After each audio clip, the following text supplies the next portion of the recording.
السلام عليكم ورحمة الله وبركاته. يقول النبي صلى الله عليه وسلم: خيركم من تعلم القرآن وعلمه. ويقول النبي صلى الله عليه وسلم: أهل القرآن أهل الله وخاصته. የቁርአን ሰዎች የአላህ ልዩ ሰዎቹ ናቸው።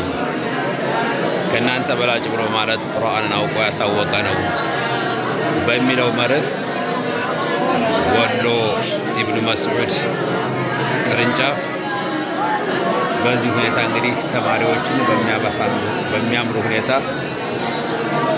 ሁኔታ እንግዲህ እንደዚህ እየቀሩ ያስተናግዳል። በጣም ደስ የሚል ነገር ነው። አልሐምዱሊላህ በጣም ደስ የሚል እንግዲህ የቂራአት ፕሮግራም ነው። የዛሬ አበባዎች የነገ ፍሬዎች ናቸው። አላህ እንግዲህ ለኡማው ለተውሂዱ ለሱናው ዘብ ያድርጋቸው። ማሻአላህ አልሐምዱሊላህ በጣም ደስ ይላሉ። በዚህ መልኩ እየቀሩ ነው። ወቢላሂ ተውፊቅ። ወሰላሙ አለይኩም ወረህመቱላሂ ወበረካቱህ።